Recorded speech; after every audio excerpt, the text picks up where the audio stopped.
Psychology Archetypes with Astrology. Case study, Sasha. Ascendant Gemini Ardra Nakshatra. Sasha's ascendant is in Gemini, ruled by Mercury, placing her firmly within the domain of communication, mental agility, and intellectual adaptability. Gemini is a dual air sign, symbolizing curiosity, information exchange, and fluid identity. Sasha's natural presence may appear light, clever, or even unpredictable, but beneath this verbal dexterity lies something far more potent. Ardra Nakshatra. Ardra, ruled by Rahu, is not the playful Gemini we usually imagine. It is intense, stormy, and transformative.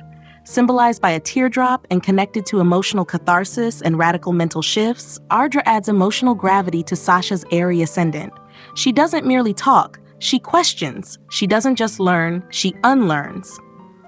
Sasha's personality is defined by an insatiable desire to understand the hidden mechanics of life, especially when chaos disrupts order. This combination activates the Maverick archetype in its clearest form. Sasha is not here to conform. She is here to challenge assumptions, explore contradictions, and find freedom in truth. Her life is a series of mental revolutions. She learns through shock, evolves through intensity, and uses her mind like a scalpel to cut through illusions and uncover what's real. Ardra is not afraid to shake the foundations, and neither is she. Psychologically, this ascendant often suggests early exposure to emotional intensity or existential questioning. Sasha may have developed her mental strength not through ease, but through necessity. This can lead to brilliance in analysis and a dark, dry wit, but also periods of emotional detachment or mental overwhelm if she hasn't learned how to ground herself emotionally. There's a natural fascination with all things complex, taboo, or hidden, from human psychology to science fiction, from spiritual breakdowns to technological rebirths. Sasha may seem aloof or skeptical at first, but in truth, she is deeply sensitive. She just channels it through logic and insight rather than sentimentality. The challenge for this ascendant lies in integration. Ardra's storm can be disorienting. Sasha may oscillate between hyper-intellectualism and emotional numbness, or between verbal fluency and internal emotional silence.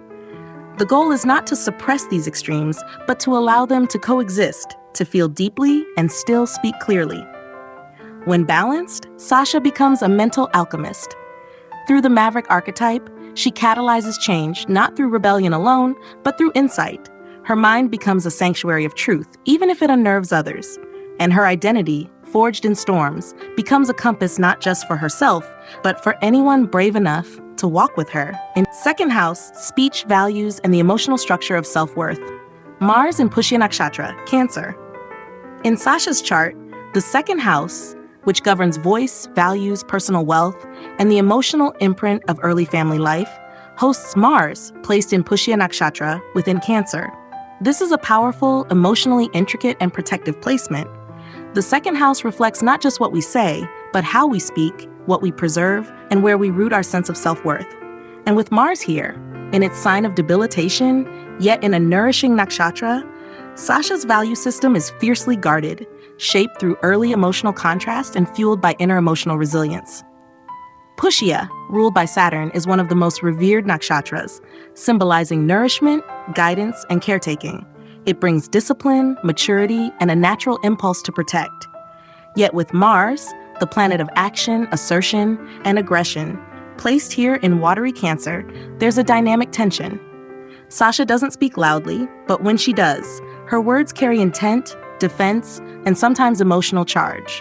Her voice is rarely wasted. It may be sharp, emotionally loaded, or quietly forceful, especially when tied to her values or protection of those she loves. This placement activates the guardian archetype in a deeply personal and emotionally sensitive form. Sasha's relationship with speech and material self-worth is complex. She may speak in clipped, guarded tones when threatened, or alternatively, soften her expression to keep peace. But beneath either approach lies someone who feels deeply responsible for maintaining the emotional safety of herself and those in her inner circle. She protects through precision, and she preserves what she values with fierce loyalty. Psychologically, Mars in Cancer here can reflect early life dynamics around survival, emotional assertion, or the unspoken pressure to be strong for others. Sasha may have learned to express anger or needs carefully, often converting them into quiet actions rather than direct confrontations. This may lead to emotional bottling, especially when her self-worth is challenged or when her boundaries are tested. There's also a karmic imprint around earning value emotionally. Sasha may tie her sense of worth to how much she can support, nurture, or protect others, rather than allowing herself to receive. In speech, this could show up as holding back until she's fully sure of her position, or releasing emotions in sudden pointed bursts after long suppression. The challenge here is to allow assertiveness to coexist with compassion. Mars in Cancer often fears its own emotional intensity, especially in the second house where expression is so personal. But Pushya offers the solution: structure with softness. Sasha's speech and values evolve when she allows herself to express without defensiveness, to protect without controlling, and to assert without apology. When integrated, this placement becomes a voice of quiet strength. Through the Guardian, Sasha becomes someone whose words land, not because they are loud, but because they are anchored. Her values are lived, her boundaries are sacred, and her emotional intelligence is a resource she can trust.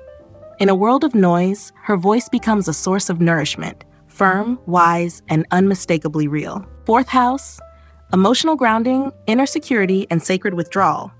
Moon and Ketu in Hasta and Uttara Falguni nakshatras. Virgo, Sasha's fourth house, which governs home, emotional safety, inner roots, and the subconscious seat of comfort, is occupied by both the Moon and Ketu, placed in Hasta and Uttara Falguni nakshatras within Virgo. This is a deeply karmic and introspective placement. The fourth house is where we return when the world becomes too loud. And with the Moon, the emotional core, and Ketu, the energy of detachment and soul residue here, Sasha's inner world is both sensitive and sacredly removed. The Moon in Hasta, a moon-ruled nakshatra, gives a highly perceptive and skillful emotional nature.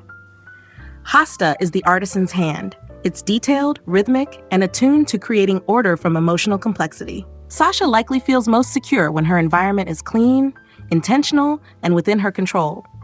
She may emotionally tidy up the lives of others too, offering practical help or insightful advice when chaos hits. Her nurturing doesn't come through dramatic gestures, but through precision, effort, and quiet presence. But Ketu, also in the fourth house, placed in Uttara Falguni, a sun-ruled nakshatra tied to commitment, maturity, and dharmic responsibility, complicates the landscape. Ketu dissolves. It spiritualizes. It remembers. In the fourth house, it often indicates that the soul has already been here emotionally and is now learning to detach from the old karmic narratives of family, duty, and dependency. For Sasha, this can manifest as a subtle inner loneliness or emotional disconnection that she may not fully understand. She is capable of love and nurturing, but she may feel internally distanced from the very warmth she offers others. Together, this pairing awakens the mystic healer archetype. Sasha is someone who likely carries emotional wisdom well beyond her years. Her home, her silence, her routines, they're all spiritual sanctuaries. She may feel called to healing, therapy, service, or behind-the-scenes caretaking. Others may come to her for comfort without realizing how much solitude she needs to recharge from being a source of stability for others. Psychologically, this combination suggests a private emotional world that is rich but often guarded. Sasha may have experienced early life patterns that required her to be self-contained, perhaps emotionally restrained or overly responsible. She may not easily lean on others, preferring to create emotional safety through order and independence. The challenge? Over-detachment. The Moon longs to connect, while Ketu detaches.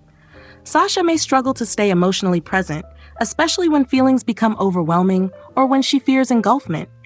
She may intellectualize her emotions, rationalizing rather than feeling.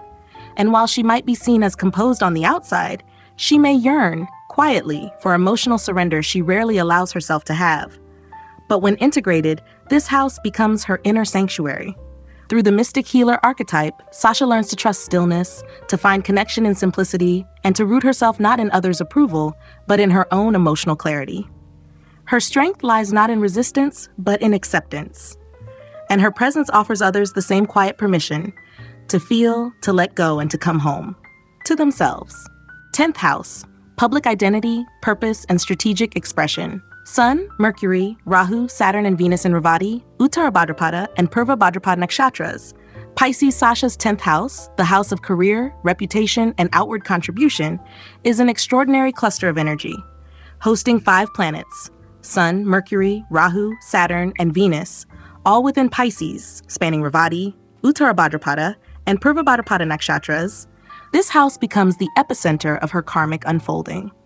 The 10th house governs how the world sees us, and for Sasha, her presence in public life is destined to carry weight, not through performance, but through depth, complexity, and quiet transformation. Let's begin with the Sun in Revati, the final nakshatra of the zodiac, ruled by Mercury. This makes Sasha's public identity luminous, reflective, and spiritual. Revati represents dissolution, completion, and subtle radiance. Her leadership isn't assertive. It's healing. She's likely drawn to roles where empathy, emotional intelligence, and moral vision matter more than rank or title. She might be seen as someone who leads with gentleness, yet remains deeply anchored in purpose. Mercury, also in Uttarabhadrapada, suggests that Sasha's voice and thinking style are marked by depth and introspection. This nakshatra is ruled by Saturn and carries the energy of inner stillness and compassionate wisdom. Mercury here points to a gifted communicator, one who may write, speak, or guide in ways that feel calm, wise, and emotionally resonant. Her words aren't loud, but they land, especially in spaces that require trust and nuance. Rahu in Purvabhadrapada charges the entire configuration with ambition and karmic urgency. Purvabhadrapada, ruled by Jupiter, is intense, transformative, and deeply philosophical. With Rahu here, Sasha is unconsciously pulled toward careers that demand emotional risk, truth-telling, or even systemic disruption. She may not just work a job, she may feel destined to change something in the very fabric of how that work is done. Yet Rahu also brings obsession and restlessness. She may feel torn between wanting recognition and fearing visibility. Saturn, also in Purvabhadrapada, stabilizes Rahu's wild ambition but makes the journey slow, disciplined, and humbling. Saturn here grants eventual mastery, but not without emotional shedding. Sasha may carry heavy karmic responsibility in her professional life, expected to be a silent anchor in times of instability. She builds slowly, often behind the scenes, but with unwavering resilience. Venus, again in Purvabhadrapada, brings artistry, grace, and relational power into her career. It suggests that Sasha is drawn to beauty, refinement, or soulful connection, even in professional settings. She may be involved in the arts, healing, counseling, education, or any field that weaves emotion with structure. Venus also gives her the capacity to turn suffering into meaning, especially when connected to collective service. Together, this massive planetary alignment activates a powerful fusion of the mystic strategist archetype. Sasha isn't just here to work, she's here to channel. Her presence in her field is meant to carry wisdom, not just results. She has the potential to lead quietly but irrevocably, shaping culture, holding space, dissolving toxic systems, or guiding others through subtle reform. Psychologically, this house suggests complexity around identity. With so many planetary voices in one house and sign, Sasha may struggle to define herself publicly. She might feel invisible or overly exposed, fragmented, or misunderstood. Rahu pushes, Saturn restricts, the Sun shines, Mercury reflects, Venus softens. All of them want something different from how she shows up.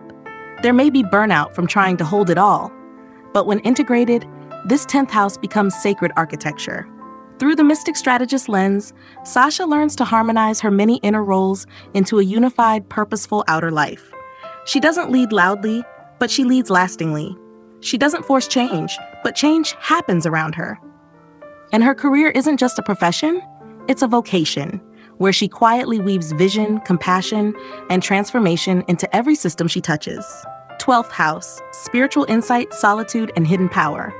Jupiter in Mrigashira Nakshatra, Taurus. In Sasha's chart, the 12th, the domain of isolation, subconscious memory, soul longings, and spiritual transcendence, is occupied by Jupiter, placed in Mrigashira Nakshatra within Taurus. This is a graceful, sensitive, and contemplative placement. The 12th house often reflects what we carry in silence, the parts of ourselves we do not fully reveal, yet which shape our spiritual growth. And with Jupiter here, Sasha's inner world becomes a sanctuary of truth-seeking, emotional subtlety, and quiet expansion. Jupiter in the 12th indicates a natural spiritual inclination. It's not necessarily religious in a dogmatic sense, but deeply philosophical and inner-oriented. Sasha may be drawn to meditation, contemplation, or soul study, often needing solitude not just to rest, but to return to herself. Her inner compass is guided by intuition, compassion, and a desire to understand the unseen. She may learn best in silence, integrating wisdom not just through books or teachers, but through dreams, synchronicities, and solitary reflection. Mrigashira, ruled by Mars, is a nakshatra of gentle seeking. Symbolized by the deer's head, it reflects curiosity, sensuality, and emotional sensitivity. In Taurus, it adds grace and stability to the natural restlessness of Jupiter. Sasha's spiritual growth may be anchored in beauty, nature, or emotionally enriching rituals. She may find her peace not in ascetic withdrawal, but in soft, rhythmic practices, journaling, gardening, breathwork, or spiritual travel. Hers is not the path of intense renunciation, it is the path of soulful refinement. This placement activates the mystic seeker archetype. Sasha's spiritual intelligence runs deep, yet she may not always speak of it openly. Others may sense calm, wisdom, or a grounded grace in her presence without knowing where it comes from. She may be the type who just knows, holding intuitive insights about people or situations that aren't easily explained. Her gift is to embody spiritual wisdom, not just theorize it. Psychologically, this 12th house Jupiter can bring both serenity and occasional sorrow. Sasha may feel like she's always carrying something larger than herself, an unnamed longing or soft grief that can't quite be traced. There may be themes of spiritual isolation, karmic exhaustion, or feeling like she belongs more to elsewhere than to this world. At times, she may withdraw too deeply, disappearing into books, dreams, or internal landscapes when life becomes too noisy. The challenge here is to stay connected while still honoring her need for solitude. Jupiter in Taurus may fear loss of comfort or emotional stability, so Sasha might unconsciously retreat when relationships, careers, or external life demand too much change. But her strength lies in learning that stillness isn't escape. It's her sacred tool for regeneration. When integrated, this 12th house becomes a wellspring of healing. Through the mystic seeker, Sasha becomes a channel, not just for knowledge, but for soul presence. Her solitude becomes fertile ground for creative insight, her silence becomes transmission, and her intuitive knowing becomes a lighthouse for others lost in their own noise. She doesn't need to speak loudly. Her stillness speaks volumes.